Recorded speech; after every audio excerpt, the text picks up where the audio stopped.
Gloire à Dieu, gloire au Seigneur Jésus. Seigneur, nous bénissons ton nom encore ce jour. Nous magnifions ton nom encore ce jour, Père. Toi qui as créé toutes choses, toi qui as créé la terre, tu as créé les cieux. Toi qui as créé l'homme. Mais tu n'as pas créé l'homme comme tu as créé la nature. Tu as créé l'homme à ton image et selon ta ressemblance. Seigneur, tu as voulu que l'homme soit à ton image et selon ta ressemblance, Seigneur. Père, ce soir, nous voulons te remettre toutes choses. Nous voulons, Seigneur, que ton esprit nous conduise encore ce soir. Conduis-nous. Parle-nous. Parle à tes enfants que nous sommes. Oui, Père, nous voulons t'écouter. Que ton règne vienne et que ta volonté soit faite. Au nom de Jésus. Amen. Alléluia. Est-ce que Tabert, tu peux m'accompagner? On va prendre Genèse 1. Amen. Amen. Genèse 1 à partir du premier verset. Merci Seigneur. Amen. Genèse 1 au verset 1. Au commencement, Dieu créa les cieux et la terre. La terre était informe et vide. Il y avait des ténèbres à la surface de l'abîme et l'Esprit de Dieu se mouvait au-dessus des eaux. Amen. Lis le verset 3. Amen. Dieu dit que la lumière soit et la lumière fut. Amen. Dieu vit que la lumière était. Amen. Dieu vit que la lumière était bonne. Lis le verset 6. Amen. Genèse 1 verset 6. Dieu dit qu'il y avait une étendue entre les eaux et qu'elle sépare les eaux d'avec les eaux. Amen. Lis le verset 8. Dieu appela l'étendue ciel. Ainsi, il y eut un soir et il y eut un matin. Ce fut le second jour. Amen. Amen.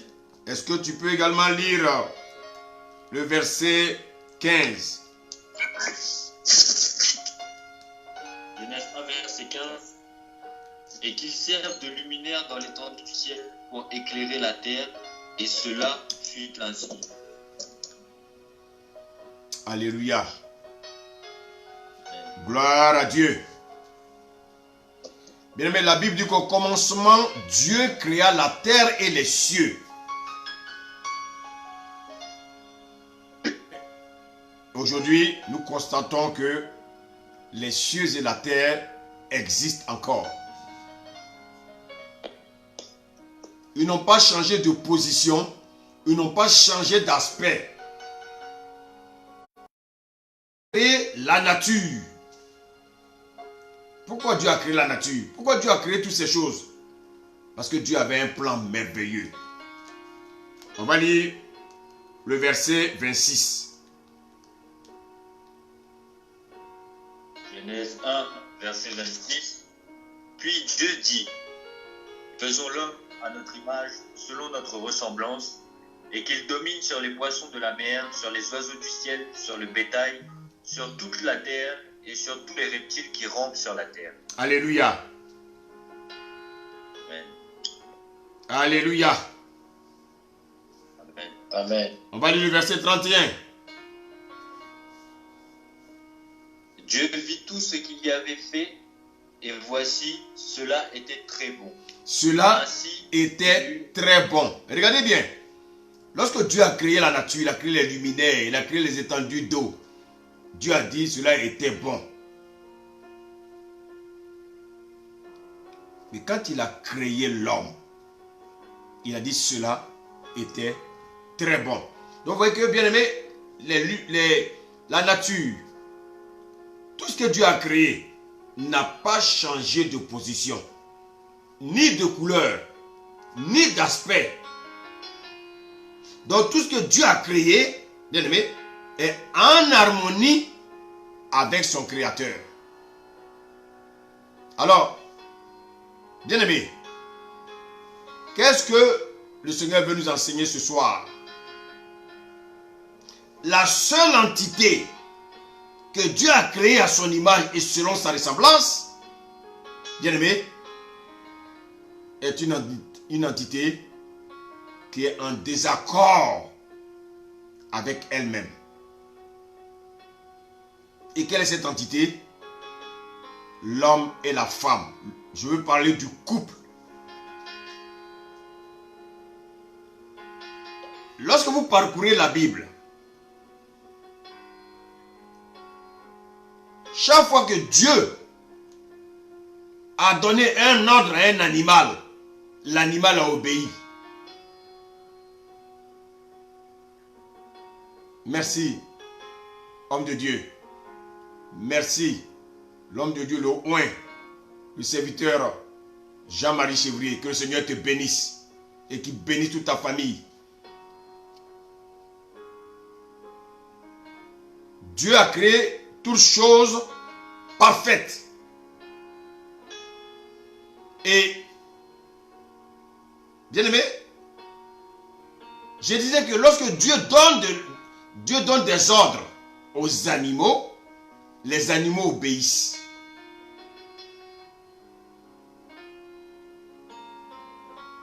Quand Dieu a demandé, bien aimé, au poisson d'avaler Jonas, le poisson a obéi.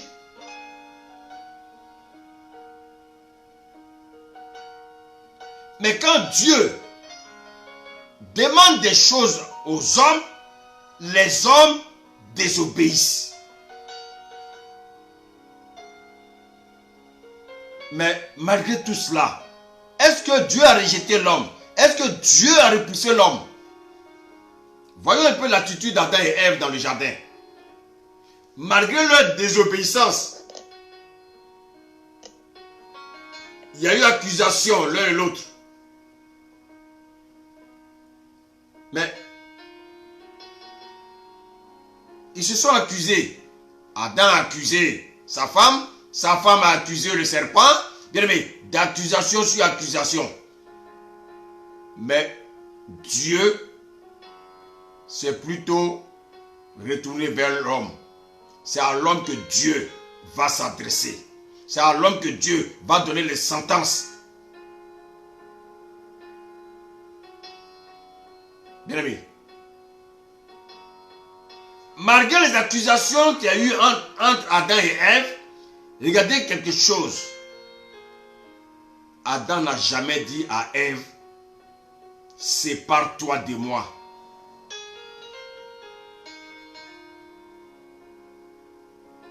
Ils ont été solidaires dans leur erreur. Ils ont été solidaires dans leur faute. Ils n'ont jamais dit, écoute, moi je ne veux plus de toi. Ils n'ont pas fait de Dieu menteur.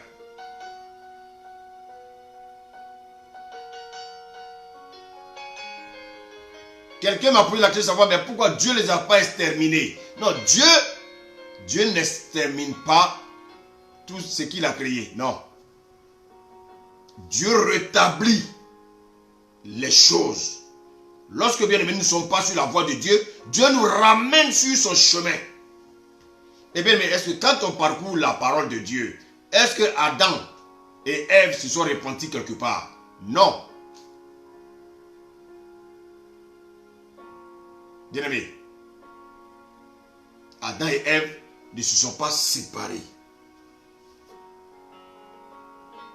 Alors, si Dieu unit deux personnes, bien aimées, qui se séparent, cela fausse le plan de Dieu. Et ça fait de Dieu menteur. Oh, notre Dieu n'est pas un menteur. Vous savez, les séparations aujourd'hui sont devenues un jeu. Bien aimé,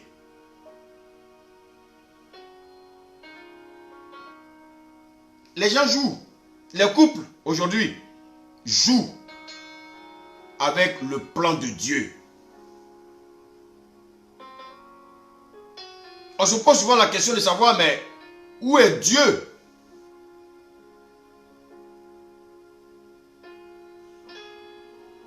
dans un couple, qu'il y ait des fautes, qu'il y ait des accusations de monsieur et madame, bien aimé, il faut éviter, bien aimé, de prendre des décisions hâtives.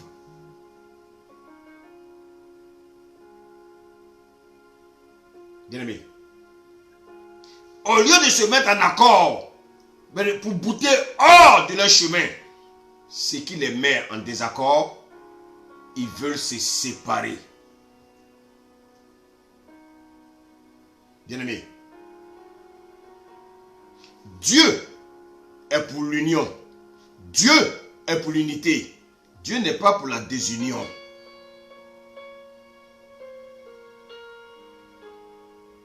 Si un couple cherche l'union, quelle que soit la situation qui va arriver, qu'est-ce qu'on fait? On s'assoit. On s'assoit et on parle. Vous savez quelle est la différence entre les animaux et nous? Les animaux ne parlent pas. Mais si Dieu a permis à l'homme de parler, c'est pour permettre à l'homme de s'asseoir et parler, bien aimé, pour faire taire les divergences. Alors, on nous fait savoir que les mariages durent en moyenne 3 ans en France, d'après les statistiques officielles. C'est vraiment honteux. Alors, je le dis très souvent, voici des personnes qui ont dérangé des amis, qui ont dérangé des familles, qui ont dérangé, bien aimé, pratiquement toute la terre. Pour les conduire à une mairie, et après 2 ans, après 3 ans, le divorce. Et pratiquement un couple sur 2 divorce avant 5 ans. Dieu a permis que l'homme parle. Dieu a permis que la femme parle.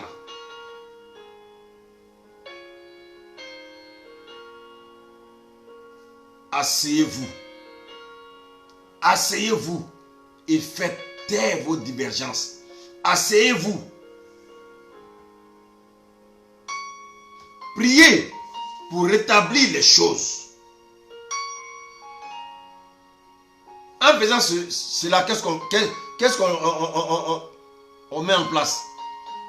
Le plan de Dieu. Nous participons, bien aimés, au plan merveilleux de Dieu pour l'homme et pour la femme. Et quel est ce plan? L'homme avait pour mission d'être un cultivateur et un gardien, bien aimé, du jardin.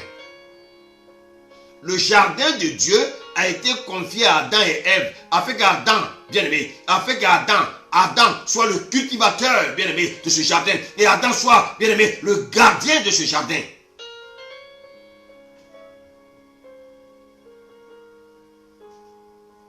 Et la femme, en tant qu'aide, est cultivatrice, bien aimé, et elle est également gardienne de ce jardin. Ça veut dire quoi? Elle aide. Elle est aide gardienne, elle est aide cultivatrice.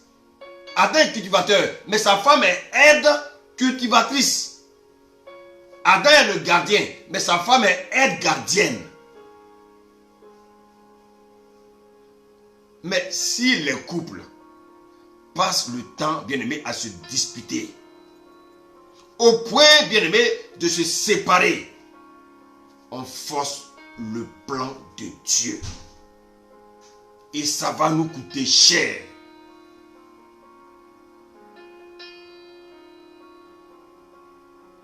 Quand vous voyez les hommes, ils sont excités. Tout le monde veut se marier.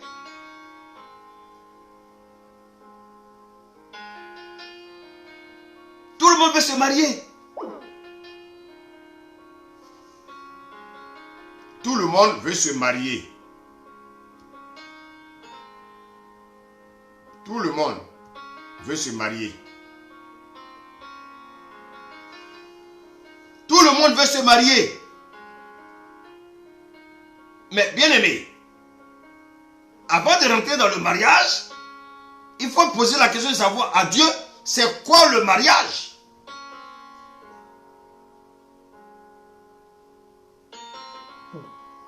Qui sommes-nous pour détruire ce que Dieu a établi? Qui sommes-nous pour être esclaves de nos émotions? Quand on lit Romains 6, serviteur, tu peux lire rapidement Romains 6, verset 16.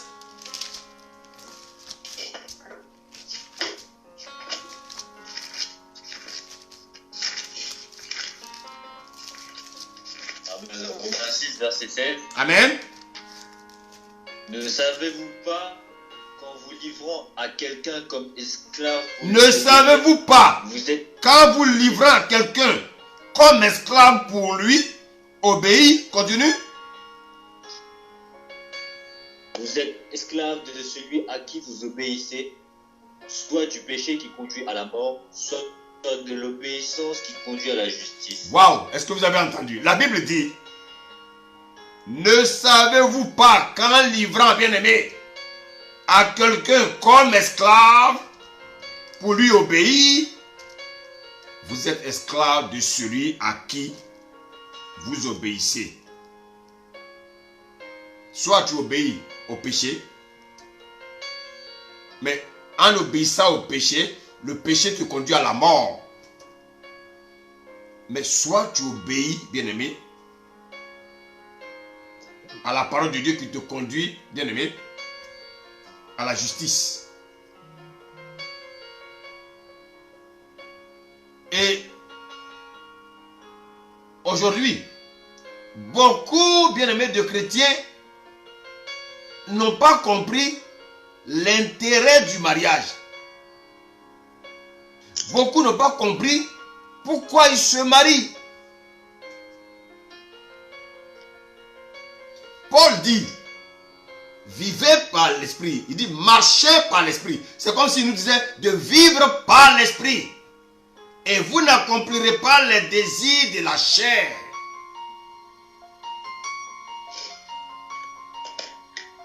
Vous savez, Dieu nous interpelle à désobéir aux œuvres de la chair.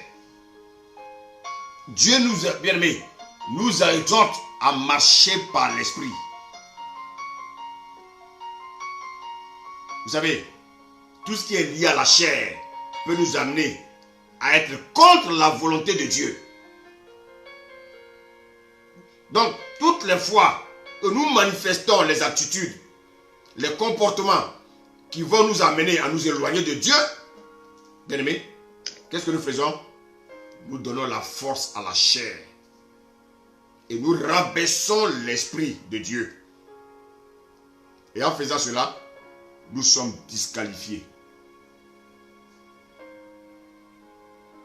Vous savez, dès le commencement, si Dieu a créé l'homme, c'est parce que Dieu a fait confiance à l'homme. Mais c'est l'homme qui a trahi Dieu. Malgré la trahison, Dieu a continué à faire confiance à l'homme. Voici quoi, bien aimé, il va restaurer la nature de l'homme.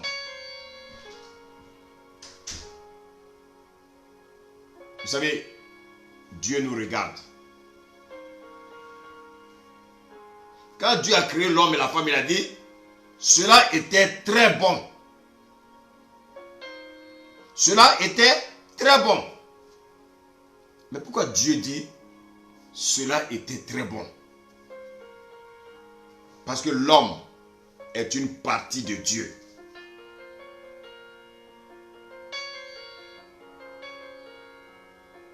Les autres créatures ne sont pas une partie de Dieu. Mais l'homme est une partie de Dieu. L'homme est créé à son image et selon sa ressemblance. On ne nous a jamais dit qu'un animal était créé à l'image de Dieu et selon sa ressemblance. Non. Quand il a créé les animaux, il dit cela était bon, comme les arbres, comme les luminaires. Mais aujourd'hui, que fait l'homme? L'homme obéit à la créature. la bonté de Dieu est infinie. L'homme obéit à la créature au lieu d'obéir au Créateur. Bien-aimé, l'homme obéit à la créature et désobéit au Créateur. Bien-aimé, nous avons mis la honte sur Dieu. Dieu nous a fait confiance. Dieu a fait confiance à l'homme. Dieu a fait confiance à la femme. Dieu vous unit. Vous êtes dans des disputes. Vous êtes dans des querelles infinies. Bien-aimé. Bien-aimé. Bien-aimé. On se proclame enfant de Dieu. On se proclame serviteur de Dieu. Mais on est incapable, bien-aimé, d'être unis. Regardez toutes ces dénominations-là. Montagne de feu, gloire de feu, tous ces feux. Bien-aimé. Chacun prêche pour sa chapelle. On a l'impression que chacun avait un Dieu qui lui appartenait. Bien-aimé, nous sommes désunis.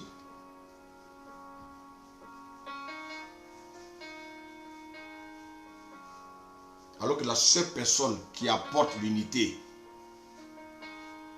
il s'appelle Jésus. Mais la question qu'on peut se poser, pourquoi l'union n'est pas, bien-aimé, effective dans le couple? Pourquoi nous ne pouvons pas abandonner nos caractères? Pourquoi nous ne pouvons pas abandonner, bien aimé, nos comportements?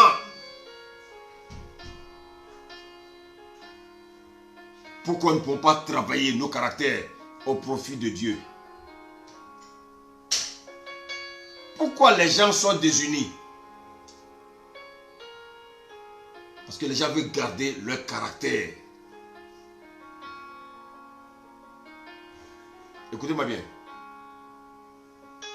Vous êtes prêts à faire des sacrifices pour inscrire, bien aimé, vos enfants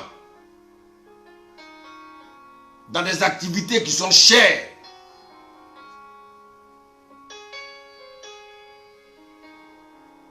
Vous pouvez, bien aimé, vous pouvez faire des sacrifices pour vous faire plaisir, pour faire plaisir à la chair.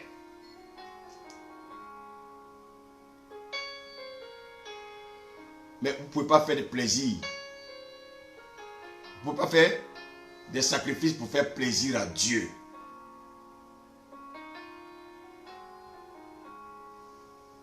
Bien-aimé, pourquoi avez-vous du mal? Pourquoi avez-vous du mal, bien-aimé, à renoncer aux œuvres de la chair? L'égoïsme tue les couples. Les œuvres de la chair détruisent les couples. Oui, les œuvres de la chair détruisent les couples.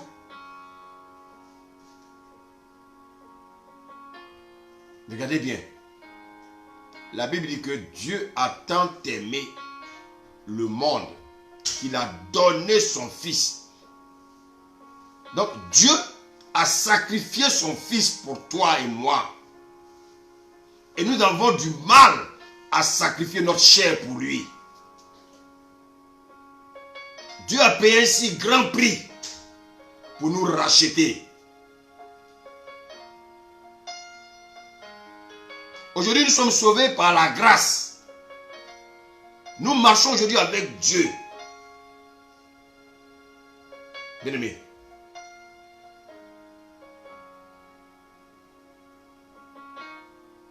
et malheureusement, qu'est-ce que nous faisons? Au lieu de combattre le mal, au lieu de vaincre tout ce qui nous pousse à nous séparer de notre conjoint, on combat le conjoint, on combat la conjointe.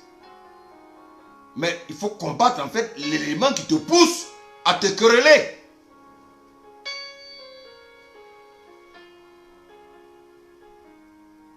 En marchant avec Dieu, on combat le mal. On dit combattre nos ennemis. Bien-aimés. Mais réellement entre nous, qui sont les ennemis de Dieu? C'est nous. C'est nous-mêmes qui sommes les ennemis de Dieu. Chaque fois que nous prenons appui sur la chair, nous sommes les ennemis de Dieu. Donc en fait, bien-aimés, qui combattons-nous réellement? Au lieu de combattre la chair, nous combattons Dieu. Si tu combats ton semblable, ça veut dire que tu combats Dieu. Bien-aimé, si nous refusons de faire la volonté de Dieu, si nous refusons de faire ce que Dieu nous demande de faire, nous devenons ses ennemis. Bien-aimé, souvent, qu'est-ce qu'on constate? Les chrétiens font des prières pour chasser les démons. Mais quels sont les démons que vous chassez? Quels sont les démons que vous chassez? Au lieu de combattre le mal, c'est le mal, bien-aimé, qui nous combat. Bien-aimé. Souvent, on se lève à 3 heures du matin. On combat des esprits. On combat les démons. Frère, il faut dormir. Dors. Le problème, ce n'est pas les démons. Le problème, c'est toi. Il n'y a aucun démon à combattre. Les démons, bien aimés, sont vaincus lorsque tu vis dans la sanctification. S'il y a quelque chose à faire dans ta vie, Dieu révèle. On chasse le démon, il part. Mais regardez bien. Pourquoi les querelles dans le couple? Les cachotteries entre conjoints. Monsieur a sa vie. Madame a sa vie. Monsieur fait ses calculs. Madame aussi fait ses calculs.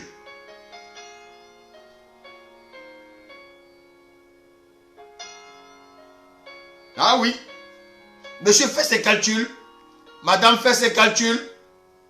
Et on a l'impression que chaque conjoint s'est trompé de conjoint ou de conjointe. Vous savez, les couples où monsieur cache des choses à madame, madame cache des choses à monsieur. Vous savez pourquoi? Si moi, je cache des choses à ma femme, c'est que je n'ai pas confiance en moi. Alors si je n'ai pas confiance en moi, je ne peux pas avoir confiance à ma conjointe. Voici le problème.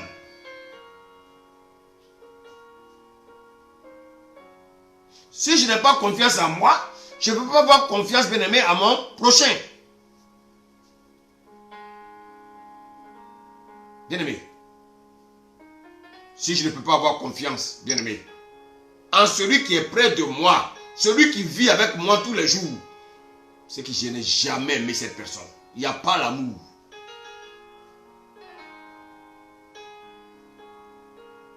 Regardez, je vous donne un exemple. Monsieur veut monter une société. Il se cache. Il monte cette société à l'insu de sa femme. Je vous pose la question. Il y a de l'amour? Pourquoi il cache? Parce qu'il n'a pas confiance en lui-même. Donc il ne peut pas avoir confiance en elle.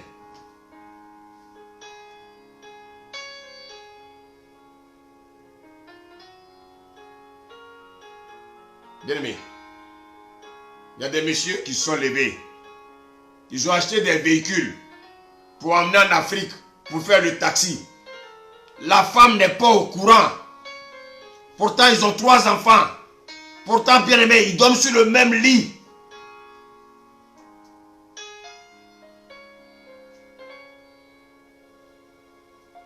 Bien-aimé, c'est ça. le problème, bien aimé. C'est ça le problème. C'est ça le problème aujourd'hui de l'homme. L'homme cache tout. Les cachotteries. On cache tout. La femme que tu dis aimer, tu caches tout à ta femme. Ah non, non, non. Il ne faut pas qu'elle sache. On cache tout. Tout. Bien aimé. Comment tu peux cacher des choses à ta femme? Ah chérie, j'ai des funérailles là. J'ai perdu une tante au pays. J'ai perdu une tante en Afrique. Je vais aller à ces funérailles. Mais tu ne dis pas au mari, bien aimé, que après les funérailles, tu vas installer un salon de coiffure. Tu vas installer un salon de couture. Là, tu ne le dis pas. Frère, moi je prêche les choses simples. Les choses que les hommes vivent tous les jours. Pourquoi les couples se séparent? Pourquoi les couples se séparent? Pourquoi les couples se séparent, bien-aimés? Pourquoi monsieur et madame qui ont dit oui à la mairie, après quelques mois, bien-aimés, ça ne va pas? Qu'est-ce qui a pu bien se passer? Bien-aimés, qu'est-ce qui a pu bien se passer dans ce couple?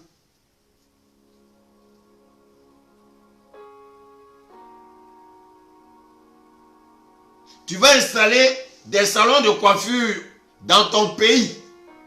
Ton époux n'est pas au courant.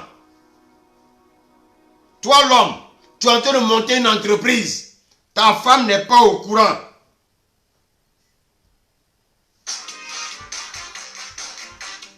Comment tu peux expliquer cela? Comment tu peux expliquer cela? Ta femme n'est pas au courant. Celle à qui tu as dit oui à la mairie.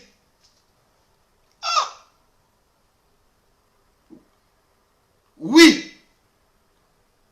Vous savez, souvent quand on dit oui devant le maire rit seulement. Parce qu'il a tellement entendu les oui de façade. Il a tellement entendu des oui, bien aimés, qui se sont transformés, bien aimés, en larmes. Il rigole. Il dit, mais ceux-là, j'espère que ils ne vont pas durer, ils ne vont pas passer 2 mois seulement et puis les larmes vont commencer à couler. Bien aimé, ce que je dis est sérieux. Il y a trop de plaisanteries dans la maison de Dieu.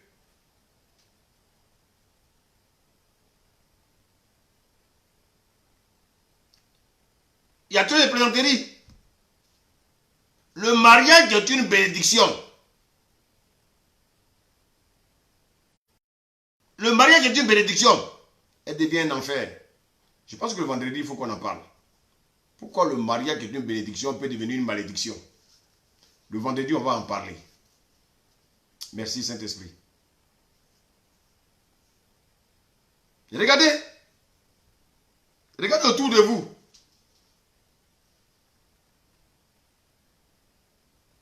Les disputes dans les couples. En général, quand vous allez vers les personnes, vous vous rendez compte qu'en fait, les gens se battent pour des choses inutiles, des choses terrestres. Les gens se battent pour des choses terrestres.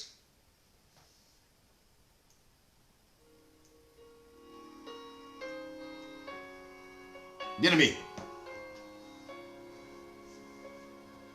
il n'y a pas la confiance dans le couple. Donc, je suis allé monter une entreprise et puis le soir, je vais me coucher à côté de toi comme si rien n'était. Je viens de monter mon salon de coiffure et mon mari n'est pas au courant. Le soir, je vais me coucher à côté de lui, comme si rien n'était. Mon ami, tu n'aimes pas ta femme. Femme, tu n'aimes pas ton mari. Vous êtes faits, bien-aimés, pour faire du spectacle.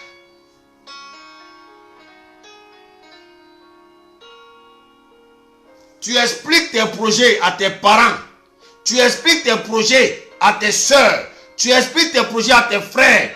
Mais tu n'expliques pas tes projets à ton conjoint. Tu n'expliques pas tes projets à ta conjointe. Alors, comment on appelle ça? Bien-aimé. Un mari qui met en place un projet, une entreprise, mais sa femme doit être la première à être au courant. Bien-aimé. Vous savez, les gens ont beaucoup de sentiments pour leurs conjoints. Mais en fait, les gens n'ont pas l'amour pour leurs conjoints. C'est le sentiment que vous avez là, que vous croyez que c'est de l'amour. Ce n'est pas de l'amour. Parce que quand on aime, on n'est pas cachotier. Quand on aime, on n'est pas cachotière. Quand on aime, on est transparent.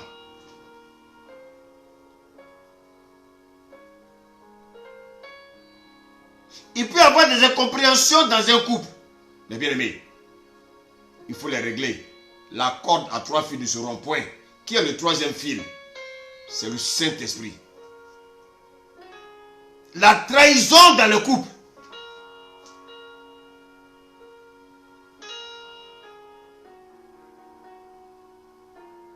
On n'a pas confiance à son époux.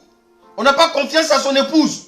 Mais pourtant, bien aimé, on a le temps de faire des enfants.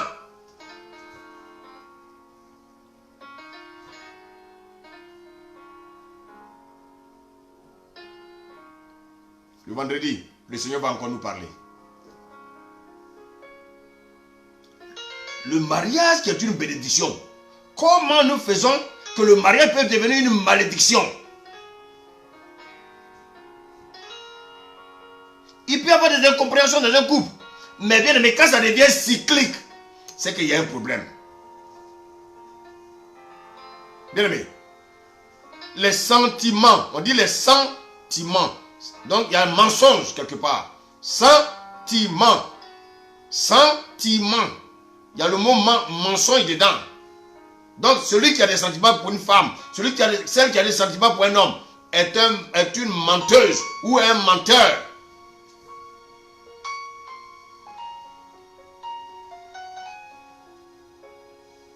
Vous êtes fait seulement pour vous approcher de vous, pour satisfaire, bien aimé, à votre plaisir. Mais au fond de vous, il n'y a pas l'amour. Bien aimé. Et quand tu vas à l'église, il faut les voir les dimanches. Il faut croire que, bien aimé, ils ont le même Dieu. Mais quand tu retournes à la maison, chacun a son Dieu. À la maison, chacun a son Dieu. Mais à l'église, ils font comme s'ils ont le même Dieu. Vous les voyez là, ils s'attrapent. Mais tu peux jouer la comédie pendant combien de temps? Je vous pose la question. Le mari a son petit secret. La femme a son petit secret. Ce n'est pas normal. Est-ce qu'entre Jésus et le Père, il y avait un secret? Est-ce que le Père cachait des choses à Jésus? Bien aimé. Dans Jean 11, lorsque Jésus a prié pour Lazare, qu'est-ce qu'il a dit? Père, je te bénis parce que je sais que tu m'exauces toujours.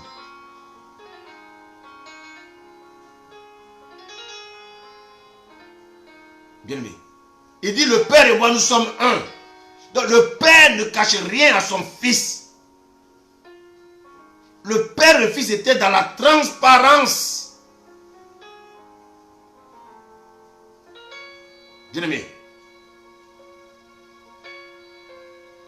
Le Père n'a jamais déçu le Fils. Le Fils n'a jamais déçu le Père. Bien-aimé. Et cette transparence était depuis le commencement. Bien-aimé.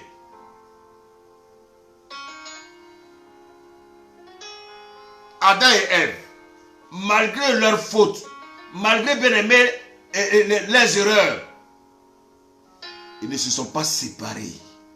C'est un enseignement, bien-aimé. Il faut que les gens réfléchissent à ça. Et bien-aimé, quand on parle de séparation, ce n'est pas une affaire des chrétiens.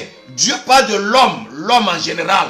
Donc, bien-aimé, parce que au temps d'Adam, il n'y avait pas encore de séparation. Au temps d'Adam, il n'y avait pas de religion. Au temps d'Adam, il n'y avait pas de chrétiens. Au temps d'Adam, il n'y avait pas de musulmans. Au temps d'Adam, il n'y avait pas de bouddhistes. Dieu parle à l'homme. L'homme en général. L'homme en général ne doit pas s'amuser, bien-aimé, avec la séparation. De quel Dieu parlons-nous? Le Dieu de sainteté? Qui va cacher des choses à son fils? Bien-aimé, il y a quelque chose qui ne va pas.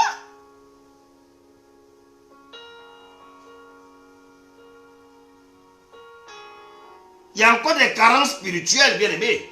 Il faut corriger ce qui ne va pas et s'en débarrasser.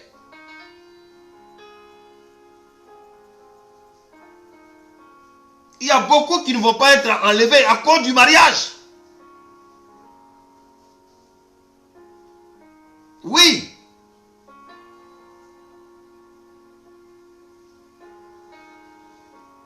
Le Seigneur dit, soyez parfaits, comme votre Père est parfait.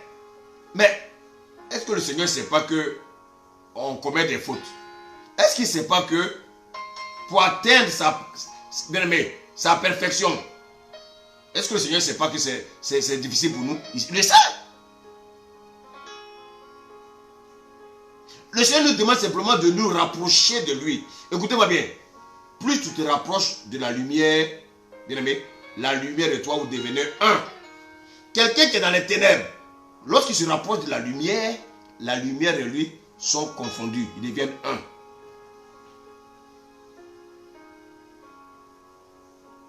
Bien-aimé. Beaucoup pensent que parce que je prophétise, alors bien-aimé, je ne suis pas dans la désobéissance. Parce que je prophétise, bien-aimé, frère, tu peux marcher dans les ténèbres et puis prophétiser.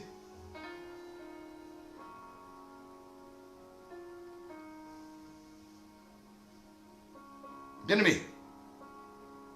Mais Dieu, qu'est-ce qu'il fait? Il regarde au cœur. Dieu sait que cette personne, elle est vraie. Mais ça ne veut pas dire que cette personne ne pêche pas. Si.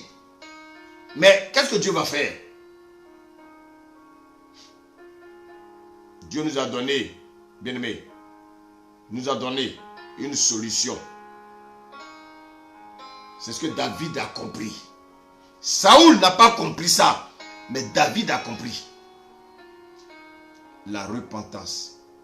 Quand le Seigneur nous demande, il dit que soyez parfaits là. Ça veut dire quoi?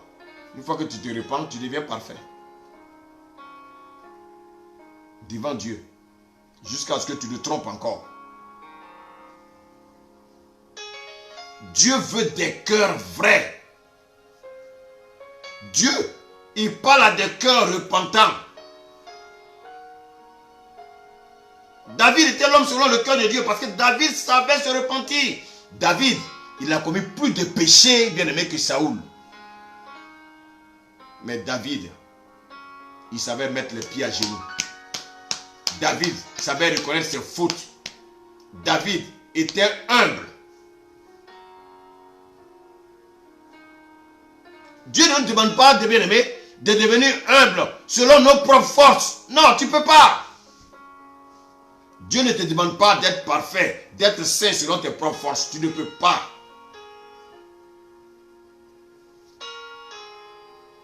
Dieu veut simplement que tu te laisses conduire par son esprit.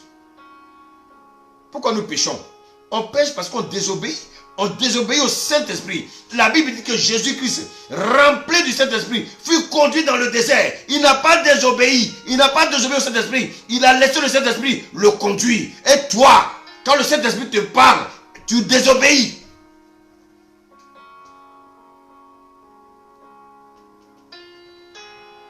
nous voulons être saints par nos propres forces. Dieu ne demande pas d'être saint par nos propres forces. Il dit l'Esprit de Dieu nous conduit. Si l'Esprit de Dieu te conduit, si tu obéis à l'Esprit de Dieu, c'est ce que Dieu te demande.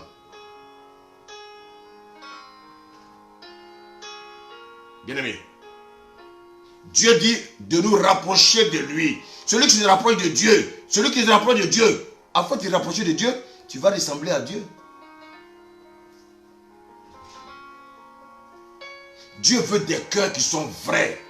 L'église est remplie, bien aimé, de cœurs qui sont faux.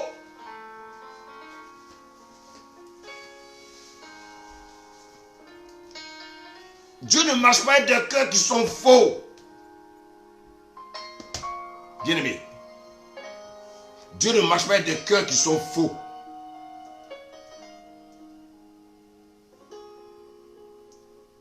Bien aimé,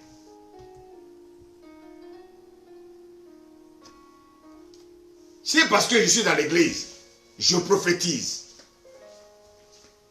Parce que je suis dans l'église, bien aimé, je prêche. Je suis dans l'église, je parle en langue.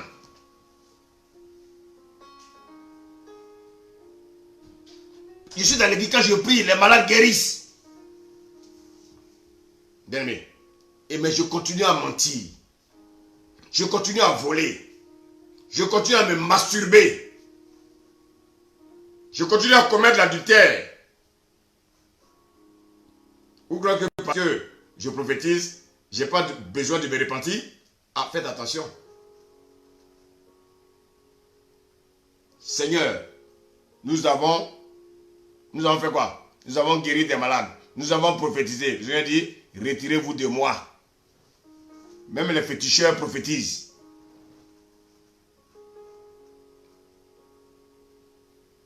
Dieu va m'utiliser.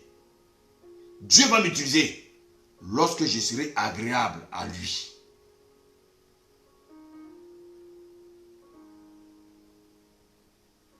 Des faux cœurs qui deviennent des fauteurs. Bien-aimé, c'est quoi un cœur repentant? Un cœur repentant, c'est un cœur qui se rapproche de Dieu. Bien-aimé, tu commets le péché et parce que Dieu t'utilise, bien-aimé, tu es dans une logique, bien-aimé, pour dire non, ce n'est pas grave. Et tu continues à mentir. Tu es dans la médisance. Bien-aimé, tu es dans la médisance. Tu manifestes les œuvres de la chair. Tu n'as plus de remords. Tu n'as plus de regrets. Tu n'as plus de regrets. Cela veut dire quoi? Cela veut dire que tu es séduit.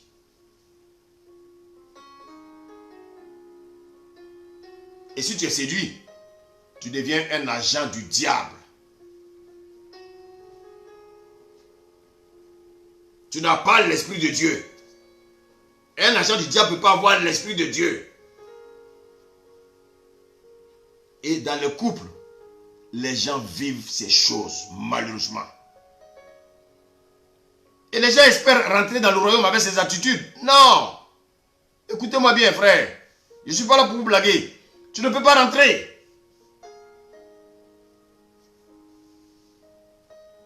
Les gens parlent de l'enlèvement.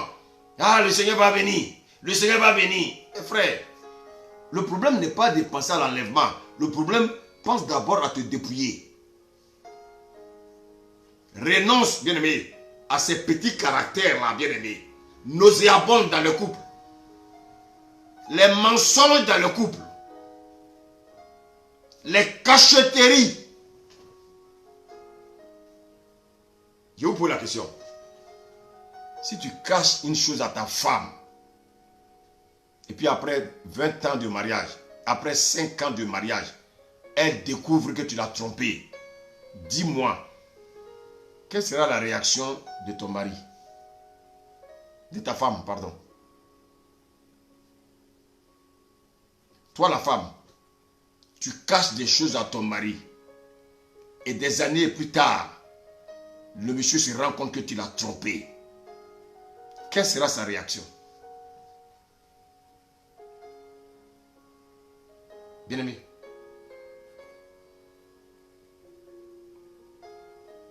L'homme, il a l'image de Jésus. La femme est à l'image de l'église. Ça, c'est depuis le commencement. Bien-aimé. Dieu a fait confiance à l'homme pour que l'homme puisse faire confiance à la femme. Une femme qui est sortie de toi, comment tu n'as pas confiance en elle? Mais c'est parce que tu n'as pas confiance en toi-même. Parce que la femme est sortie de toi. Si tu n'as pas confiance en elle, c'est que tu n'as pas confiance en toi. Aujourd'hui, les mariages, ça se brise. On se marie, on se remarie, on se remarie. Je vous pose la question.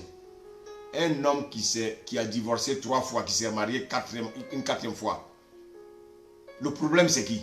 Ce sont les femmes? Le problème, ce sont les femmes? Je ne crois pas. Ayons du bon sens. Un homme qui a divorcé 3 fois, le problème c'est lui. Une femme qui a divorcé 3 fois, le problème c'est elle.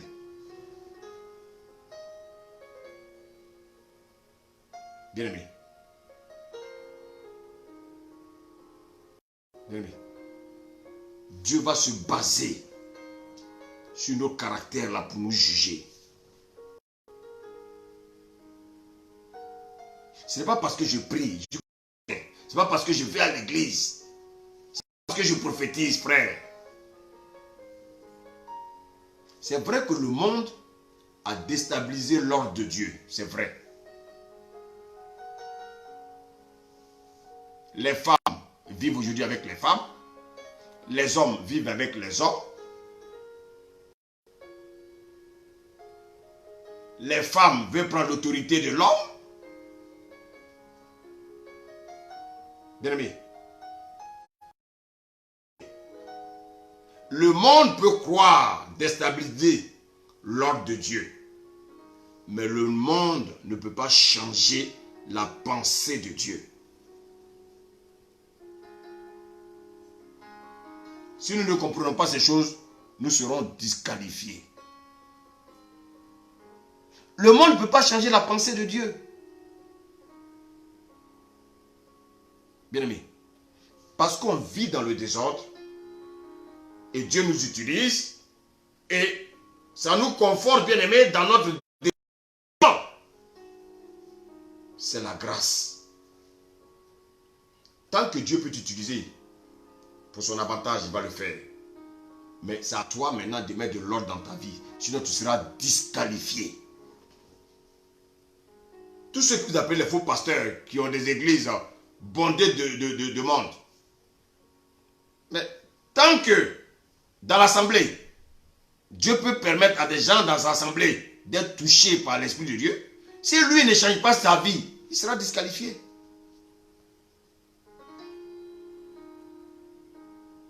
Bien-aimé, quand on comprend la définition de la grâce, la crainte rentre dans nos cœurs. Et si la crainte rentre dans nos cœurs, on va tous rechercher la repentance. Mais si tu penses que c'est normal, malgré mes attitudes, quand même je prêche, non, mais Dieu m'utilise. Les âmes sont guéries. Les malades sont délivrés. Les paralytiques sont délivrés. Bien-aimé, quand je prêche, il y a des manifestations. C'est un danger.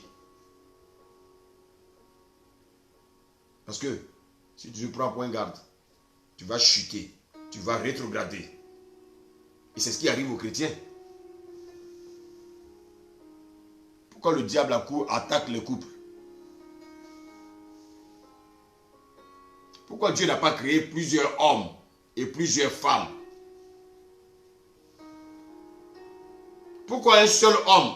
Pourquoi une seule femme? Réfléchissons, nous allons comprendre. Demandons à Dieu. Parce que lui et son fils sont un. C'est pour démontrer l'unité du couple. Toute la terre est issue d'Adam et Ève. C'est ça le mystère de Dieu. Sur un seul couple qui représente bien une seule personne, Dieu a bâti l'humanité.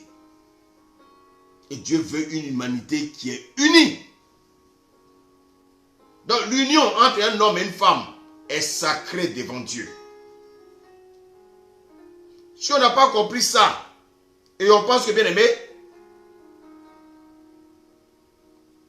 je me suis marié pour le plaisir.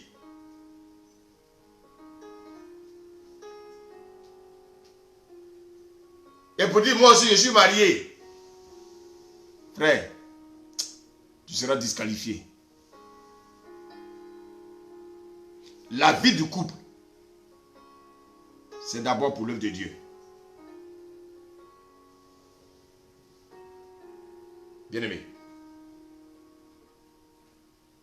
Il y a des couples quand tu rentres chez eux, chacun a sa vie. Chacun fait comme il veut. Chacun fait comme il veut. Et bien aimé, c'est pas ce que le Seigneur nous demande. C'est pas ce que Dieu nous demande.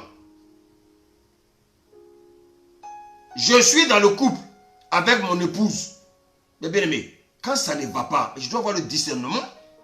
C'est-à-dire, monsieur, madame, doivent avoir le discernement, s'asseoir pour comprendre qu'il y a quelque chose qui ne va pas. Et sortons de l'orgueil et puis laissons l'Esprit de Dieu, bien aimé, nous soigner. Il ne faut pas te camper sur ton orgueil. Non, laisse ton orgueil. Parce que le Saint-Esprit ne nous perd pas là où il y a l'orgueil. Le Seigneur nous a donné quand même le discernement de ce qui est bien et de ce qui est mal. Donc dans le couple, tu peux savoir ce qui est bien, ce qui n'est pas bien. Quand tu poses des actes, tu peux savoir que c'est bien ou c'est pas bien. Mais pourquoi on n'arrive pas à choisir ce qui est bien? Bien aimé, le Seigneur dit que nous sommes les apôtres de la paix. Mais on ne peut pas donner cette paix à notre conjoint. On ne peut pas donner cette paix à notre conjointe. Il y a un problème.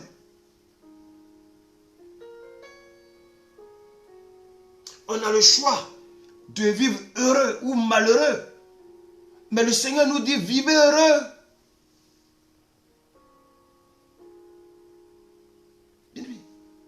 Pourquoi on n'arrive pas à vivre heureux? Pourquoi?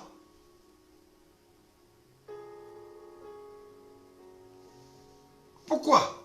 On va se marier. Après se haïr. Et après divorcer. Et vous devenez des ennemis à vie. Pourquoi tant d'énergie à faire le mal? Les gens sont solidaires dans le mal, mais ils ne sont pas solidaires dans le malheur. Pourquoi dépenser beaucoup d'énergie pour faire du mal à mon conjoint? Pourquoi dépenser beaucoup d'énergie pour faire du mal à ma conjointe? Quand ma conjointe ou mon conjoint dit, voici ce que la parole de Dieu dit, mais obéis à cette parole-là, pourquoi tu veux raisonner? Bien-aimé,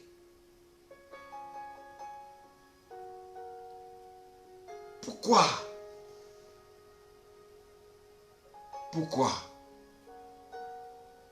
Pourquoi nous aimons raisonner?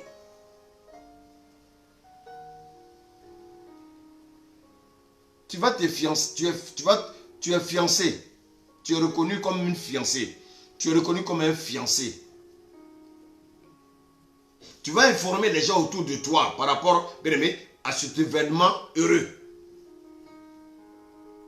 Tu vas faire des cartes d'invitation chères. Alors que les cartes d'invitation aujourd'hui, on peut les envoyer par mail. Vous avez vu? Vous avez vu, souvent le Seigneur nous a donné, il nous a donné l'intelligence. Donc tu vois, en amener les choses par mail, tu ne payes même pas un rond. Mais parce que j'ai vu ma copine, quand elle s'est mariée, elle avait des cartes avec des bordures bien aimées, dorées. Donc il faut que moi je cherche des cartes à bordure dorée. Or cet argent-là, tu pourrais faire autre chose avec. Donc vous voyez, on a ces pensées-là. On est focalisé sur le mariage. Ah oui, je dois me marier, je dois me marier. C'est une très bonne chose. Vous allez déplacer. Souvent même, toute votre région. Vous allez même donner des billets d'avion. Des gens vont quitter le pays. Il faut qu'on sache que vous êtes mariés. Il faut qu'on vienne voir le mariage de... Oh, tu as vu le mariage de Marceline. Tu as vu le mariage de Chantal. Ouais. Vous faites tout ça. Il y en a qui vont dépenser même toutes leurs économies. Et après, c'est la diète. Et après le mariage, vous allez devant le maire. Vous voulez vous prendre pour épouse? Vous allez dire, oui, oui. Il y en a qui font des cinémas là, ils regardent. Comme s'il n'est pas d'accord. Après, il peut écrire, oui, oui, oui. C'est la comédie. Pour 2 mois.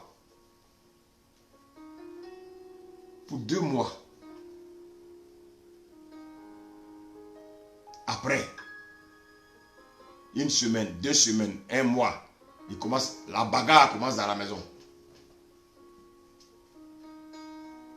La bagarre commence dans la maison. Quand tu te mariais, Satan disait, fais vite. Moi, j'ai déjà programmé ça dans 2 mois.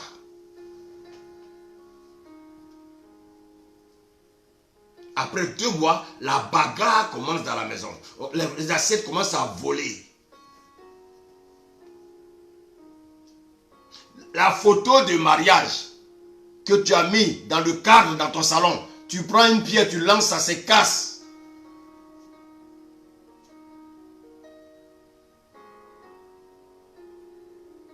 La colère a commencé dans le mariage.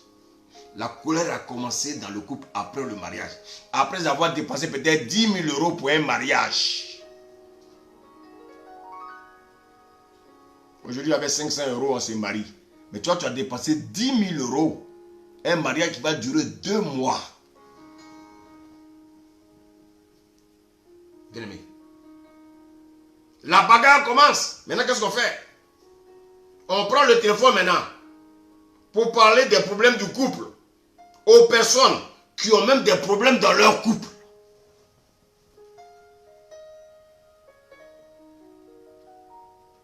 Mais la personne même a des problèmes dans son couple. Toi, tu prends ton téléphone, tu passes 3 heures, 4 heures, 5 heures à expliquer les problèmes de ton couple. Oui, oui, mon mari est ceci, mon mari est ceci, mon mari est ceci, ma femme est ceci, mon mari est ceci, ma femme est ceci. Tout le dehors est au courant de tout ce qui se passe, bien aimé, dans le secret dans votre maison. Mais écoute-moi bien, une femme qui est en instant de divorce, quel conseil elle va te donner? Elle va te dire continue de te marier, alors qu'elle-même est en instant de divorce. Vous voyez combien de fois souvent, l'ennemi se moque de nous. Tu vas expliquer tous les problèmes du couple.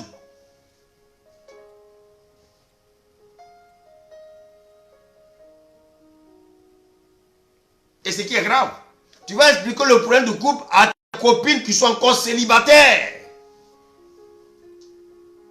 Elles ne connaissent pas le mariage. Quels conseils elles vont te donner? Elles vont te dire, rejoins-nous. Abandonne l'affaire de Dieu là. Je t'avais dit, viens, on va retourner aller dans les boîtes de nuit. Viens, on va écouter le dernier rap. Et on commence les fréquentations. On commence les fréquentations. On commence les fréquentations, les mauvaises fréquentations. Et c'est dans cette histoire d'aller en boîte de nuit, aller dans les bars, aller dans les festivités. Et puis on te présente un jeune, un cougar. Et là, Satan t'a brisé totalement. Alors que tu es en instant de divorce, vous n'avez même pas encore prononcé le divorce, mais déjà tu t'es fait des hommes dehors. Donc cet homme que tu as pris ton temps pour critiquer, mais en fait, qui a le vrai problème?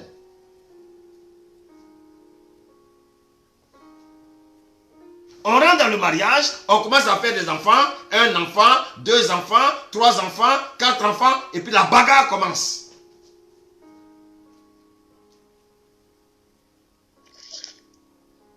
On fait des enfants et puis le demain, on est divisé. Les enfants voient tout ça. Vous êtes en train de livrer les enfants au diable. Bien aimé. Souvent, nous croyons que le fait d'être sous la grâce signifie la tolérance du péché. Non, frère. La grâce, elle est plus difficile qu'au temps de Moïse. Jésus a dit, celui qui a regardé une femme seulement pour la convoiter a commis un péché. Frère, est-ce que c'est ça, c'est un jeu? Mais regardez, malgré ça, vous faites des choses pires que ça. Et vous croyez être sauvé. Non. Il dit, celui qui a regardé une femme seulement pour la convoiter, toi, tu t'as pas posé l'acte. Et puis tu veux que Jésus te repêche. Ah, frère. Il dit, quand tu as regardé seulement, tu as péché. Alors, vous pensez que la grâce, là, c'est facile?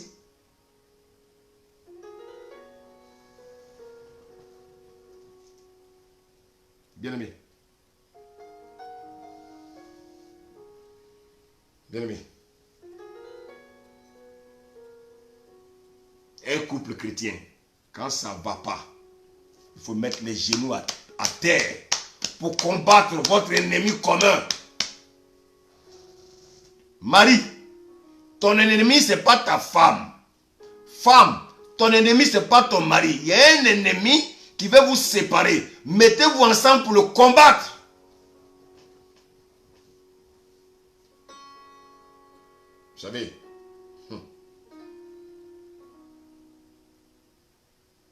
Vous savez,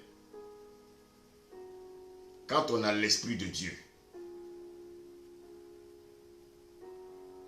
quand on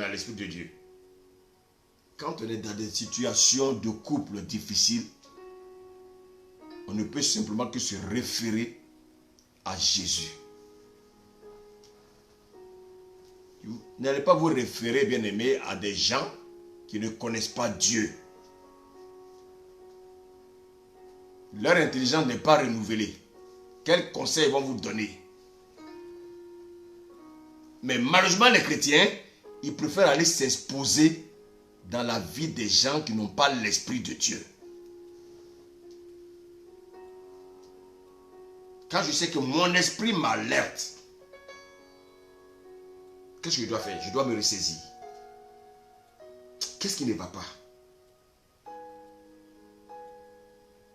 Donc, je suis en train de faire croire à Dieu qu'en fait, le fait de m'avoir créé, c'est un échec.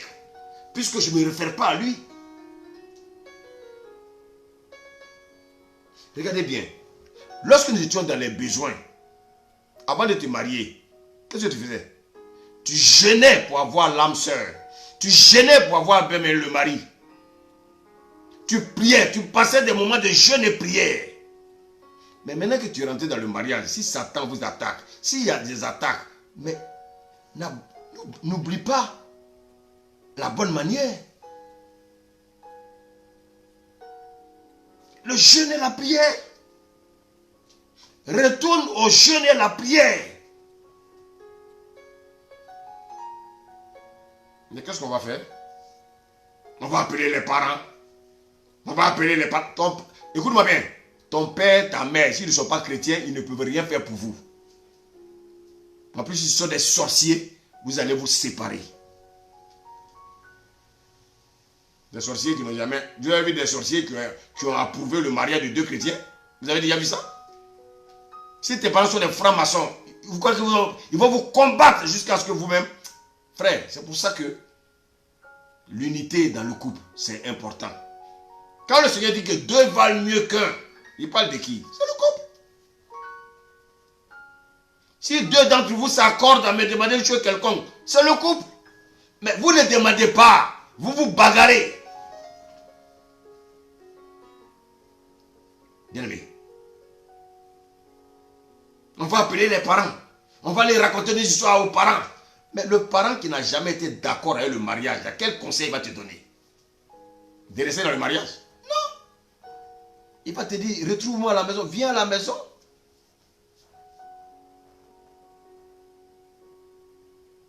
Chrétiens, ayons l'intelligence renouvelée.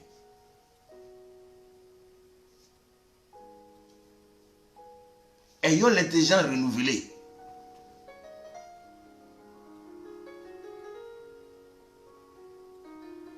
Dans le couple, regardez, on se fait souvent des promesses avant le mariage. Maintenant, une fois qu'on est dans le couple, on est dans le mariage, on devient des personnes différentes. Et on dit qu'on aime Dieu. De quel Dieu parlons-nous? Quand on aime Dieu, on fait des sacrifices. Quand on aime Dieu, on fait des sacrifices.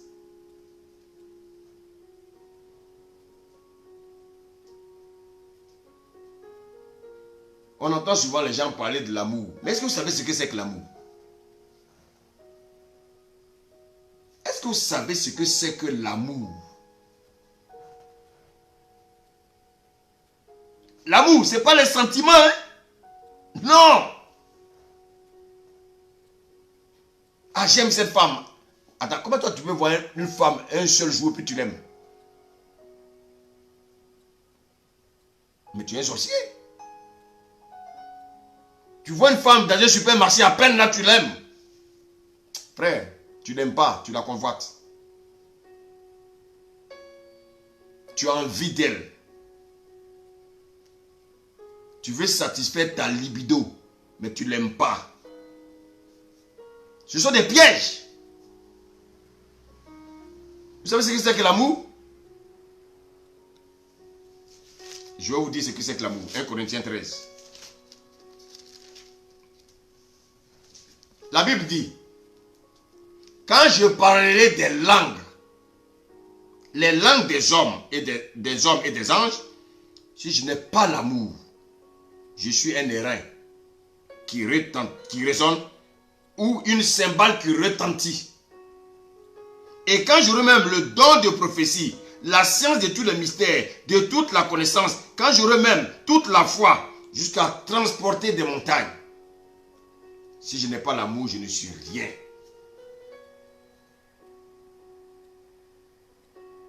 Écoutez-moi bien, frère. Verset 3.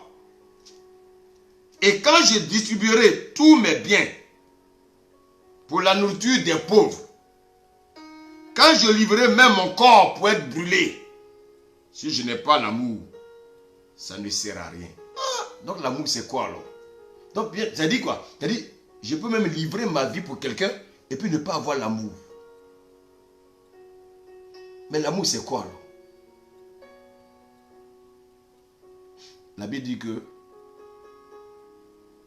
lorsque nous recevons le Seigneur Jésus, le Saint-Esprit vient habiter en nous. Et qu'est-ce qu'il fait le Saint-Esprit? C'est lui qui répand l'amour de Dieu dans nos cœurs. Mais avant que cet amour-là vienne dans nos cœurs, bien aimé, la haine, la jalousie, l'hypocrisie, l'avarice, bien aimé, le mensonge, toutes ces choses-là doivent quitter d'abord. Avant que le Saint-Esprit vienne répandre l'amour dans mon cœur. Ah oui. Bien aimé, vous qui dites que vous avez l'amour, c'est pas vrai. Hein? C'est pas vrai. Votre amour dont vous parlez là, c'est pas de l'amour de Jésus là. Hein? Donc, c'est-à-dire que je peux distribuer même tous mes biens et puis ne pas avoir l'amour. Or, dans le couple, le Seigneur ne demande pas d'avoir des sentiments. Le Seigneur dit d'avoir l'amour. Il dit d'avoir l'amour pour ma femme, d'avoir l'amour pour mon mari. Regardez bien ce que le Seigneur nous dit par rapport à l'amour. Il dit, l'amour est patient. L'amour est patient. Est-ce que toi, tu m'écoutes, tu es patient? Es-tu patient avec ton mari? Es-tu patiente avec... Es-tu patiente avec ton mari? Es-tu patient avec ta femme? La patience. Est-ce que tu es patient? Je suis en train de te donner la définition de l'amour. Elle est pleine de bonté.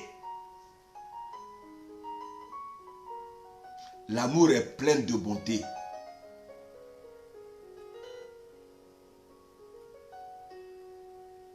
L'amour, écoutez-moi bien, l'amour n'est point envieux.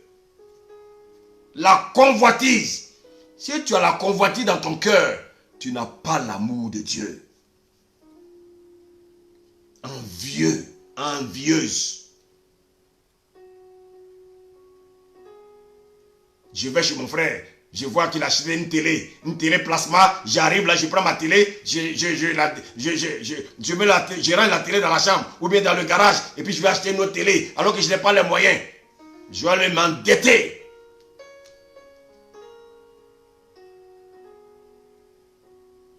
Si tu es envieux, tu n'as pas l'amour.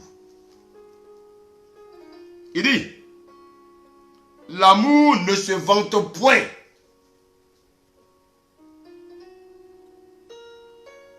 Il y en a qui se vantent en longueur de journée.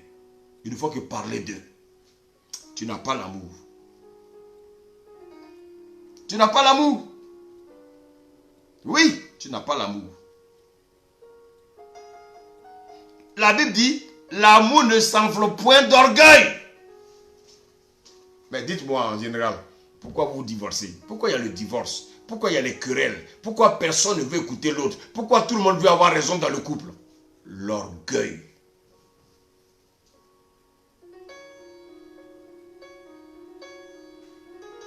Monsieur veut avoir raison, madame veut avoir raison. L'orgueil.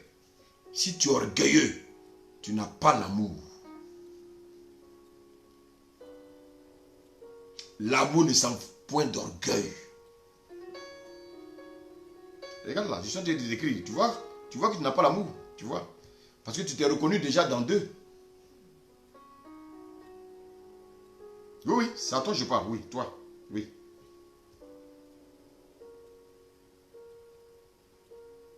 Oui. Actuellement, tu veux divorcer. Pourquoi? L'orgueil. Ton mari te parle, tu ne veux pas écouter. L'orgueil. Ta femme te parle, tu ne veux pas écouter. L'orgueil. Ah non, je suis l'autorité.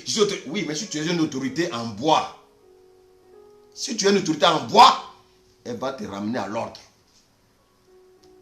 Parce qu'elle ne veut pas échouer à cette mission.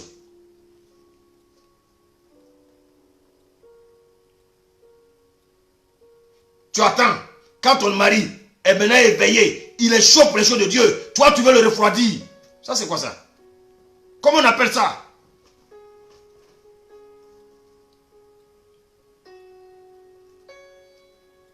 L'amour ne fait rien de malhonnête.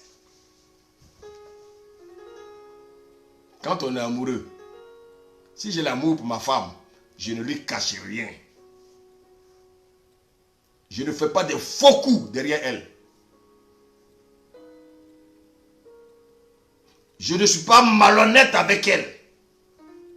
Je suis honnête avec elle. Je suis honnête avec mon mari. Je ne cache rien à mon mari. Il y en a qui ont même peur. Vous avez peur de donner votre carte bancaire à votre époux. Votre carte bancaire à votre épouse. Et vous dites que vous êtes marié. Vous dites que vous vous aimez. De quel amour vous parlez? Il ne faut pas que ma femme sache mon compte. Il ne faut pas que mon mari sache mon compte. Tu fais des transactions en cachette. Ton mari n'est pas au courant. Tu fais des transactions en cachette. Ta femme n'est pas au courant. Et tu oses parler d'amour.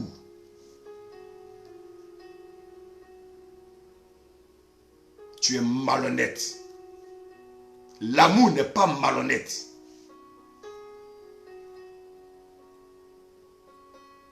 L'amour n'est pas malhonnête.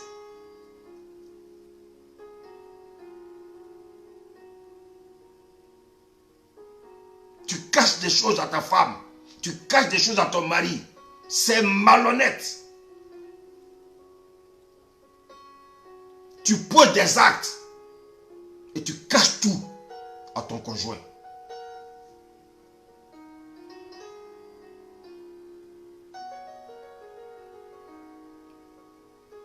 Mais tu dis que c'est ta femme. Mais donne-lui ta carte bancaire.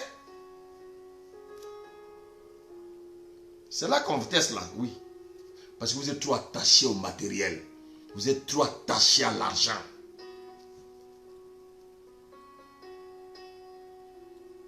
Quand je dis donner à ta femme, je parle d'une femme qui est consciente. Pas une femme qui est dévoreuse. Je ne parle pas de ça. Une femme qui est dévoreuse, on lui enseigne d'abord la parole. Afin qu'elle devienne d'abord sage.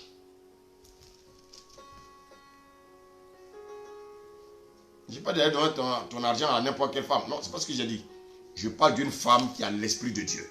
Je parle d'une femme, bien aimée, qui connaît la parole de Dieu. Je parle d'une femme qui craint Dieu. Je ne parle pas d'une femme qui va chaque mois te mettre à découvert alors qu'elle sait que c'est difficile pour toi. Je ne parle pas de ça. Cette femme-là, elle a d'abord besoin de guérir. De sa voracité, elle a besoin de guérir de ça d'abord. Nous nous comprenons. L'amour ne cherche point son intérêt. Voilà. L'amour ne cherche point son intérêt. Comment vous êtes dans le couple et chacun cherche son intérêt. Chacun cherche son intérêt. Ah, j'ai épousé cette femme-là, il faut que je profite d'elle. Je cherche mon intérêt. Ah, j'ai épousé cet homme-là, je dois le dépouiller. Il faut que je cherche mon intérêt. Non,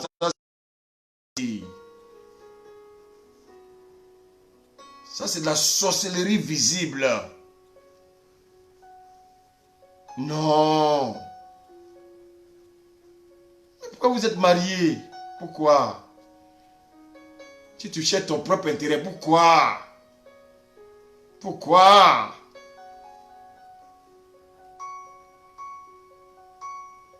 Tu fais des choses derrière ta femme. Oui, tu caches. Elle aussi elle cache. Et le soir quand vous vous trouvez dans le lit, vous vous attrapez. Comme des gens sérieux. Oh, vous êtes des trompeurs. Des Jacob.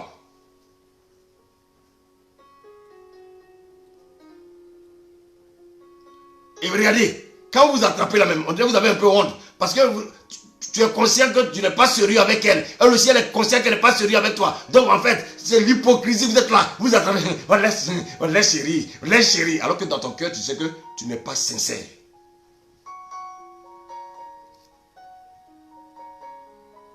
Souvent, vous vous regardez. Vous regardez. La femme dit, et tu as quelque chose à me dire, tu es là. Tu ne sais pas si tu dois lui dire. Tu n'as pas confiance en elle. Tu tournes. Oh, chrétien, quelle honte.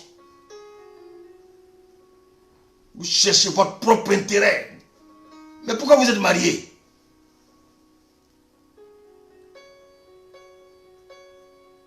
Il y en a qui se marient. Leur argent, c'est pour leur famille. Le Seigneur dit, l'homme quitterait son père, sa mère, sa femme. Mais lui, son argent là, ça va seulement de son côté. Et puis il oublie sa femme, il oublie ses propres enfants. Comment on appelle un tel homme? Comment on appelle une telle femme? Oui, ce sont mes parents. Oui, ce sont mes parents. Ta vraie famille, c'est ta femme et tes enfants. Ta vraie famille, c'est ton mari et tes enfants. Les parents, on peut les honorer de temps en temps, mais on ne peut pas les prendre en charge. Tu le prends en charge. Mais qui va prendre en charge ta famille?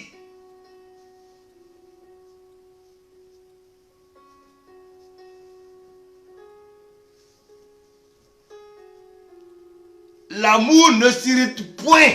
Aïe, aïe, aïe, j'aime le point. Regardez vos couples là. Vous êtes toujours irrités. Monsieur est irrité. Madame est irritée. Monsieur est irrité. Madame est irritée. Les cœurs sont enflés comme ça. Même si tu mets, bien aimé, tu mets une pierre là-dessus. La pierre va amortir. Tellement le cœur est enflé. La colère. L'amour, quand on a l'amour, on ne se met pas en colère. La colère n'accomplit pas la justice de Dieu. La colère. Vous savez que la colère peut conduire à la mort. Allez lire l'histoire de Caïn. Caïn s'est irrité, il a tué son frère. Le conjoint, il est irrité. La conjointe est irritée. Une maison, bien aimée. Mais une maison comme ça, qui peut rentrer là-bas? Qui?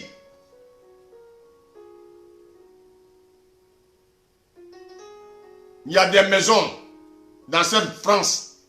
Ce sont des maisons de chrétiens. C'est toujours dans leur maison que les voisins entendent des bagarres. Le dimanche, ils ont des grosses Bibles. Ils disent souvent à l'église. Et vous pensez évangéliser ces personnes-là? Vous vous trompez. Une maison d'irrité. Si tu vis dans une telle maison, si tu es un homme calme, tu vis dans cette maison, tu sors là, tu deviens un homme aussi irritable. Monsieur, à gros cœur, madame à gros cœur. Vous allez où? Vous allez bâtir quoi? Mais les enfants qui ont gros cœur, regardez vos enfants là, comment ils ont gros cœur. Ils ont volé ça? Non!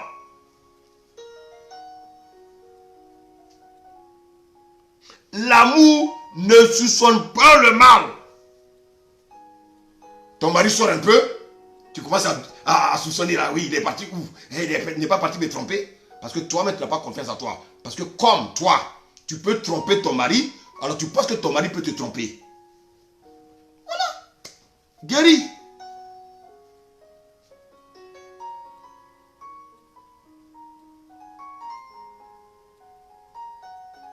On est en train de soupçonner. Oui, poupée, on soupçonne les gens, on soupçonne. Oui, qu'est-ce qu'il a dit? Oui, qu'est-ce qu'il m'a dit? Ah oui, on dirait qu'il sortait parler de moi. Oui, on soupçonne. Oui, frère. Ça, on appelle ça quoi? Un esprit de contrôle. Ton mari va au travail. Ah oui, mais il a trop duré. Mais pourquoi il a trop duré comme ça? Oui, oui. Mais il a trop duré. Tu sais qu'il n'est pas... Même s'il envoie, tu sais qu'en France, il y a des embouteillages. Sois calme. Parce que toi, tu n'as pas confiance en toi, tu n'as pas confiance en lui. Comme tu le trompes, tu penses que lui aussi va te tromper. Voici ton problème. Comme tu n'es pas sincère avec lui, toi tu penses que lui n'est pas sincère avec toi. Voici ton problème. L'amour ne soupçonne pas le mal.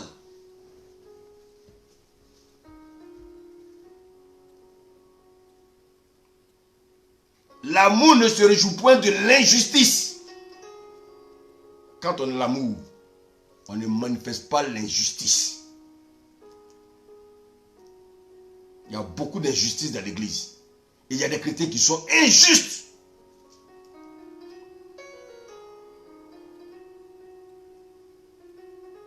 Mais elle se réjouit de la vérité. Bien aimé.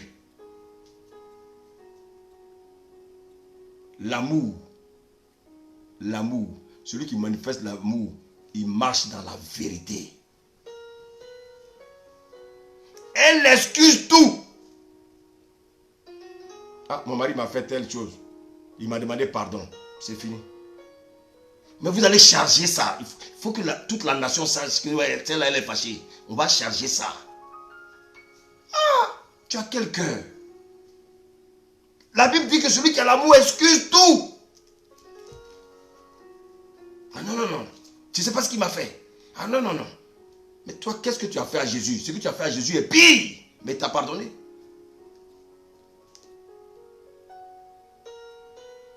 Ah non, non, non. Ça, je ne peux pas pardonner ça. Ah non. L'amour excuse tout. L'amour croit tout. Comme j'aime mon mari, tout ce qu'il me dit, je crois. Comme j'aime ma femme, tout ce qu'elle me dit, je crois. Si je doute, je n'aime pas mon mari. Donc, vous voyez que l'amour dont vous pensez là, vous voyez non? Ah, c'est pas attraper ma femme dans mes bras. Non, ça, c'est pas l'amour, ça. Toi, tu attrapes ta femme dans tes bras quand tu as envie, c'est tout. Après ça, là, tu es loin d'elle. C'est la comédie. L'amour espère tout. Quand j'ai l'amour, même quand c'est difficile, j'espère. Parce que j'ai un Dieu d'espérance. L'amour supporte tout. Aïe. L'amour supporte tout. Mais si ton mari t'a coupé une oreille avec un couteau, le Seigneur dit supporte. Il ne faut pas divorcer. Supporte. Il va t'aimer avec une oreille. Comme celui qui a coupé, il va aimer ça. Peut-être qu'avec les deux oreilles, il ne t'aimait pas. Donc quand tu as coupé un là-bas, il aime quand c'est un. Il va supporter. L'amour supporte tout. Quelqu'un t'a fait le mal, ton mari t'a fait le mal, ta femme t'a fait le mal. Le Seigneur dit supporte. Frère, vous ne savez pas ce que c'est que l'amour. Vous êtes là, moi j'aime. Toi tu aimes. Tu aimes qui? Tu aimes qui? Toi tu aimes? Oui, toi. Toi tu aimes. Toi. Tu ne sais pas ce que c'est que l'amour. Quand on aime, on ne critique pas les gens. Est-ce que tu m'entends? Tu prends ton téléphone pour appeler tes camarades pour critiquer l'homme de Dieu. Ça te plaît? Est-ce que ça te plaît ça? Ça te plaît? Ton téléphone tu prends pour appeler, tu critiques les frères là, ça te plaît? Si tu n'arrêtes pas ça, tu vas voir ce que Dieu va te montrer un jour. Toi tu es parfait? Toi tu es parfait? Ou bien tu es parfaite? Tu es parfaite? Les gens que tu appelles pour leur parler des autres là, parce que les oreilles sont des poubelles, c'est pour ça qu'ils t'écoutent. Quand on a l'amour, on ne critique pas son prochain. Quand on a l'amour, on ne critique pas son mari. Quand on a l'amour, on ne critique pas sa femme. Et on nous dit que l'amour ne périt jamais. Mais si l'amour ne périt jamais, il ne peut pas avoir de divorce alors. Oui, l'amour ne périt jamais. J'aime tellement ma femme. Donc, quelles que soient les erreurs qu'elle commet, je l'aime. Vous avez compris pourquoi Jésus dit ne pas divorcer? Parce que si tu divorces, c'est que tu n'as jamais aimé.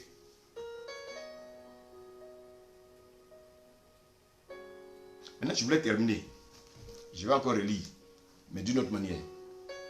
La Bible dit, quand je parlais les langues des hommes et des anges, si je n'ai pas l'amour, je suis un errant qui résonne et une cymbale qui retentit.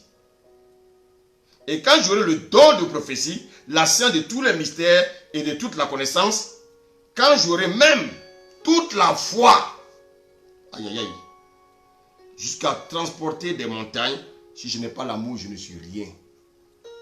Quand je distribuerai tous mes biens, bien aimé, je reprends.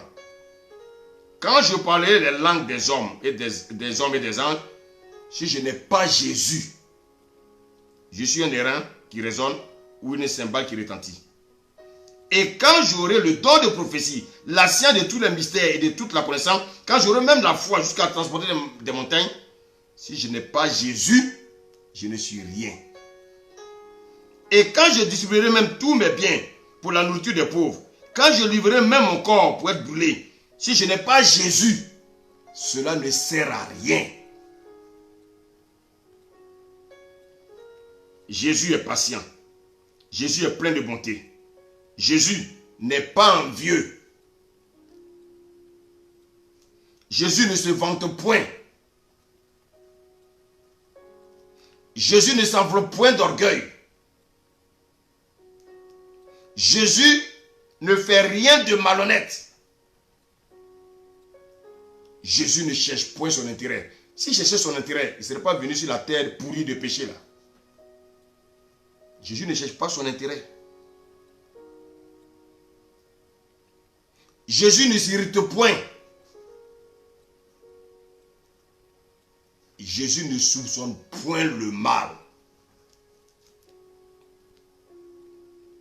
Jésus ne se réjouit point de l'injustice. Mais Jésus se réjouit de la vérité parce qu'il est lui-même la vérité. Jésus excuse tout. Voici pourquoi, bien aimé, malgré nos nombreux péchés, il nous pardonne. Jésus excuse tout. Même si tu as tué, tu viens de mettre pardon, il te pardonne. Toi, tu peux faire ça? Non. Pourquoi tu es fâché? Pourquoi tu es fâché? Jésus, il pardonne tout. Jésus croit tout. Mais si tu viens parler là, il croit seulement. Mais c'est à la fin, on saura qui tu es. Le blé et l'ivraie poussent en même temps. Il ne coupe pas, non, il les laisse pousser. Il croit. Il croit que l'ivraie c'est du blé. Il lui croit. Mais il laisse pousser. Et quand ils vont pousser, on saura qui est l'ivraie et qui est le blé.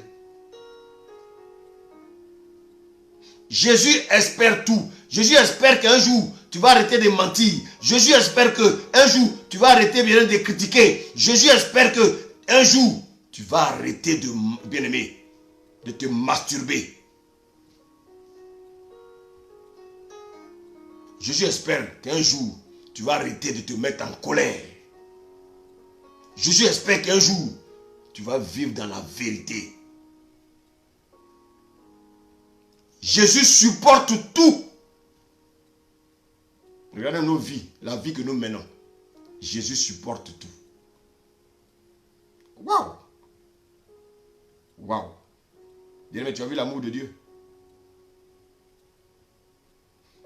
Jésus ne périt jamais. Voici quoi, bien-aimé? Les gens l'ont tué, mais il est ressuscité le 3e jour. Il ne périt jamais, Jésus. Mais un Dieu comme ça, je ne peux que l'acclamer. Jésus ne périt jamais. Mahomet périt. Bouddha périt. Bien aimé, mais Jésus ne périt jamais. Jésus, c'est qui? Jésus, c'est l'amour. Donc, si tu n'as pas Jésus, tu ne peux pas manifester l'amour. Pour que tu puisses manifester Jésus, l'amour, il faut que Jésus soit en toi. Si je vis, ce n'est plus moi qui vis, c'est Christ qui vit en moi. Ça veut dire quoi? Si je vis, ce n'est plus ma haine qui vit, mais c'est l'amour qui vit en moi. Donc je ne peux que manifester l'amour. Si quelqu'un est en Christ, il est une nouvelle créature. Les choses anciennes sont passées. Toutes choses sont devenues nouvelles. L'amour de Dieu, bien-aimé, est répandu maintenant dans mon cœur. Et je ne fais que manifester l'amour.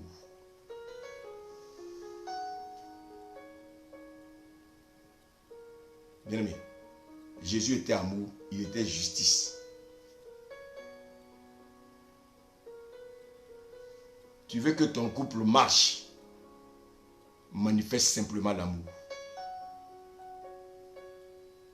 Manifeste simplement l'amour. Dieu ne te demande pas autre chose. L'amour, ce n'est pas parce que j'achète des cadeaux pour donner à ma femme. Ce n'est pas parce que j'achète des voitures pour donner à ma femme. Ça, ce n'est pas l'amour.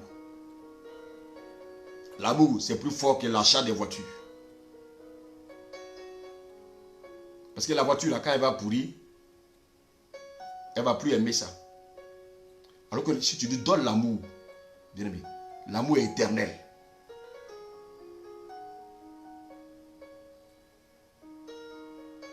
Seigneur, je te dis merci. Seigneur, nous les couples, nous avons besoin de ce message. Seigneur, nous ne manifestons pas l'amour. Nous sommes remplis, Seigneur, de fausseté. Nous sommes remplis de méchanceté. Seigneur, nous nous sommes mariés par intérêt. Nous ne sommes pas mariés pour toi, nous sommes mariés par intérêt. Voici pourquoi, Seigneur, nous avons du mal à manifester l'amour. Seigneur, ce soir, nous nous repentons devant toi. Seigneur, que ton amour vienne se répandre dans nos cœurs. Saint-Esprit, répands l'amour de Jésus dans nos cœurs. Répands l'amour de Jésus dans nos cœurs. Répands l'amour de Jésus dans nos cœurs, Saint-Esprit. Nous ne voulons plus les querelles dans le couple. Nous ne voulons plus les incompréhensions dans le couple. Nous ne voulons plus les paroles méchantes qui sortent de la bouche des conjoints et des conjointes dans le couple. Saint-Esprit, répands l'amour de Jésus dans nos cœurs. Nous ne voulons pas des conjoints égoïstes. Nous ne voulons pas des conjointes égoïstes. Oui, Saint-Esprit, répands l'amour de Jésus dans nos cœurs. Oh Seigneur, merci pour ta parole. Oui, Seigneur, ta parole nous guérit. Ta parole nous guérit. Ta parole nous guérit ce soir. Ta parole nous guérit ce soir. Seigneur, oui, touche tes enfants. Touche tes enfants. Oui, Seigneur, oui, c'est vrai, ils ont tous besoin. Ils ont besoin d'amour, ils ont besoin d'amour. Ils ont besoin d'amour. Seigneur, ils croyaient avoir l'amour, mais en fait, ils ont compris ce soir qu'ils n'ont pas l'amour. Seigneur, visite-les, visite-les, visite-les, visite-les, visite-les. Afin que ton amour sans hypocrisie, ton amour sans haine, ton amour sans hypocrisie, ton amour sans intérêt, Seigneur, soit en eux. Que ton règne vienne et que ta volonté soit faite. Merci pour leur vie. Merci pour la vie de tes enfants qui n'ont jamais manifesté ton amour. Seigneur, donne-leur l'occasion ce soir. Oui. J'arrache tout ce qui est œuvre de la chair. J'arrache tout ce qui est œuvre de la chair. J'arrache tout ce qui est œuvre de la chair dans la vie de tes enfants. Oui, Saint-Esprit. Merci. Que ton règne vienne et que ta volonté soit faite. Merci, Saint-Esprit. Merci, Saint-Esprit. Au nom de Jésus. Tu es fidèle. Tu es fidèle. Seigneur, le diable nous a montré un amour tronqué. Un amour rempli d'hypocrisie. Mais Seigneur, c'est toi qui manifeste le vrai amour. Oui, Seigneur, nous avons besoin de cet amour dans les couples. Nous avons besoin de cet amour dans les couples. Les couples se meurent. Les couples se meurent. Les couples se meurent. Les couples ont besoin de la vie. Répands ton amour dans le cœur de chaque conjoint, dans les différents couples, chrétiens ou non chrétiens. Que la gloire et l'honneur te reviennent, Seigneur. Au nom de Jésus. Amen.